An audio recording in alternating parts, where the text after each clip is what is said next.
Welcome to another episode of Take Off Monday, where we discuss topics dealing with entrepreneurship, career transitions, podcasting, and video streaming. I'm Rosanna Catalano, and I'm the president of Rocket Ship Consultants, where I work as a consultant and coach. Sometimes it just takes a key introduction or a fresh set of eyes to get you out of a rut. And coaching and consulting can help you focus, prioritize, and inspire you to be out of your comfort zone because that is where the most learning and growing occur. This concept inspired me to create a company that helps clients grow and prosper. With all that being said, our company could not do what it does without our amazing team members, and I'm honored to host the show with Joy. Hi, everybody. I'm Joy Tootle, and I work at Rocket Ship Consultants. Our team is made up of attorneys with various unique experiences, and we bring all of those unique experiences to this company. I practice law both in private practice and in state government. I've taught at the university level for 10 years, and I've served as the executive director of the Florida Board of Medicine. Over the course of the past year, I've been working with Ro, editing her very popular podcast, The Floridaville, and also I co-host and produce live stream shows like this one. Our topic for this episode is e-commerce. And remember, when you have a business and you're selling goods online, you should always speak to an attorney about your liabilities and responsibilities. Our episode today is meant to provide you with some background information. It's not meant to be legal advice. We are surrounded by e-commerce, so I'm really glad that we're talking about this subject. And during the quarantine, e-commerce was a tremendous help to my family. I ordered groceries online and had them delivered. We did everything online. In 2018, e-commerce accounted for 9.9% of total retail sales in the United States. It was up from 9.1% during the previous year. I'm really curious to see how that's jumped even more in the year 2020. Online shopping is utilized among all age groups. And trust me, I know, because my daughters text me details of retail deals all day long that I should just look at, hint, hint, hint, hint, and perhaps maybe buy for them. I'm just saying. So they have taken to online shopping very easily. But we must not forget that the laws governing e-commerce are still evolving. In many ways, they look like the laws and rules regulating brick and mortar stores, but some special rules have developed regarding how electronic contracts are made, what jurisdiction's law governs, and what rights, if any, a consumer has to her personal data. We can't talk about the sale of goods without talking about the UCC, the Uniform Commercial Code.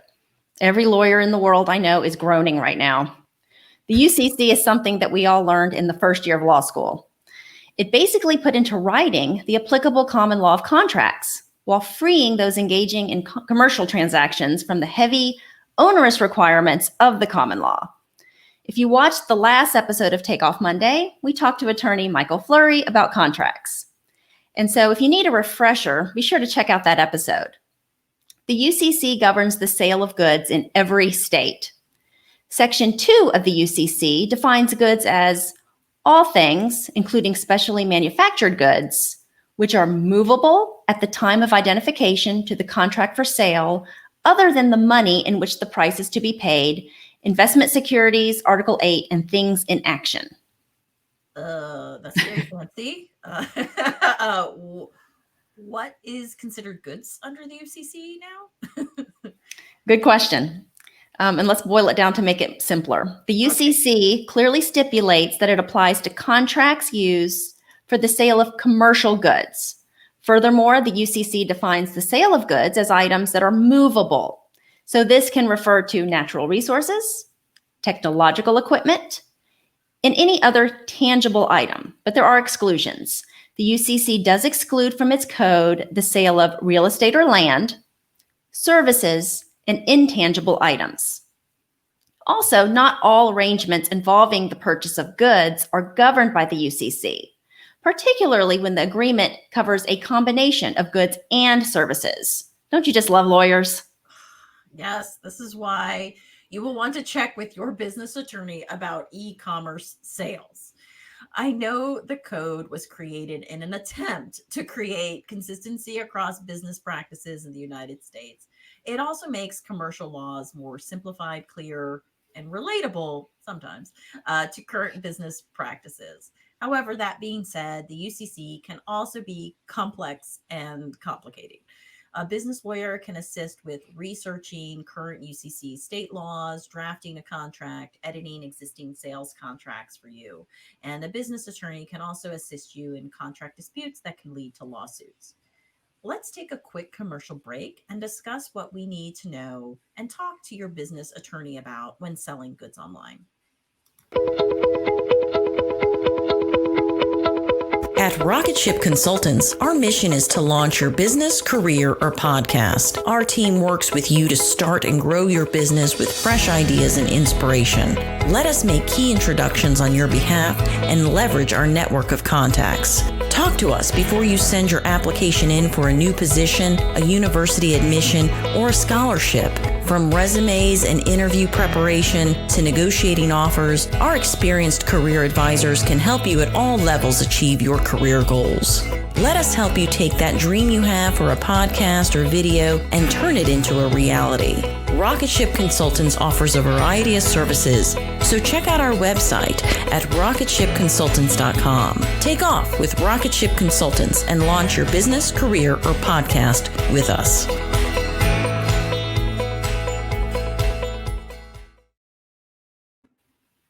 Welcome back. On this episode, we're talking about e-commerce. Now, the UCC creates some warranties and liabilities that you should be aware of. Yeah, when you're selling goods under the UCC, there are three types of warranties that are created. There's the express warranty, an implied warranty of merchantability, and an implied warranty of fitness for a particular purpose. An expressed warranty is clearly stated or expressed, either verbally or in writing, while an implied warranty automatically covers most consumer goods valued over a certain amount, but only provides a base level of protection for the consumers. Okay, now you need to explain because you're the one using all the fancy talk. Okay, guilty. I'm just teasing. Okay, so the best way to understand the warranties is through examples. So claiming a camera is waterproof to 100 feet, or that an electric scooter can go as fast as 18 miles per hour, or that a brand of glue cures in 1 minute, no matter what the weather's like or the humidity, since we're here in Florida, are all examples of express warranties. Now, there is a difference between a seller making an express warranty and just puffery, shall we say. If the seller says, "This is a great camera," then this is more of an opinion and not an express warranty with regards to that camera that the seller's selling. It usually is a lot less black and white than in the example I just gave you. So sellers have to be careful and be aware that there is sometimes a lot of gray shades between an opinion and a fact in this area. And once again, they really should chat with their business attorney about this type of stuff. Basically, if you're making promises about your product, then you will want an attorney to review your copy. Exactly. Now, even if you make no express warranty, there are still implied warranties. That's right. The implied warranty of merchantability exists even if the seller makes no statements and furnishes no samples or model. The key issue is whether the goods do what a reasonable person would expect of them given the contract description. Yeah, and lastly, there is the implied warranty of fitness. This warranty doesn't exist in every sale of goods.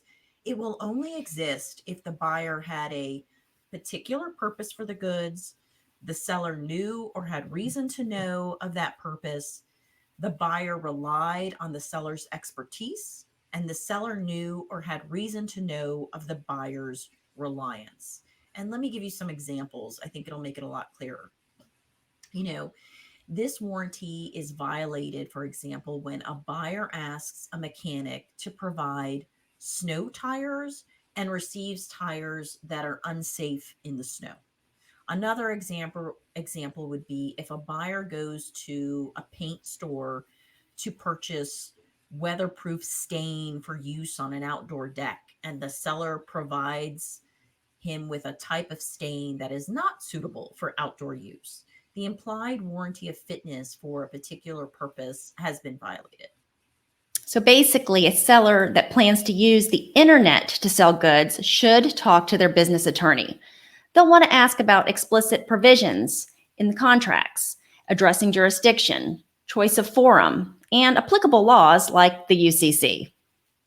Yeah, the company needs to sit with the attorney and discuss its liability. A company should assume that if it regularly sells products or services in a state or country or makes offers directly to persons in a particular state or country, then it will be subject to that jurisdiction's laws and could be required to litigate it there.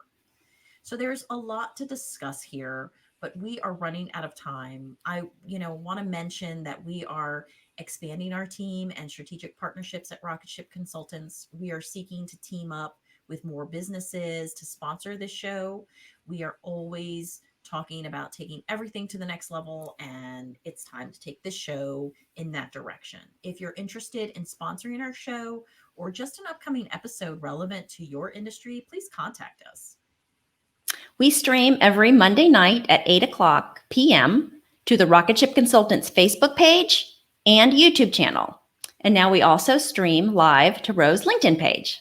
That's right. You can find me at Rosanna Catalano. Check out right there is my name, Rosanna Catalano on LinkedIn, and you can find us there.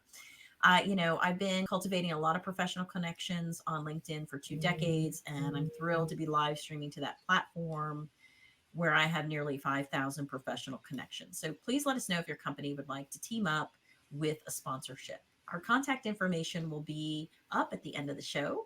And that wraps up our show for tonight. Good night. Goodbye, everybody.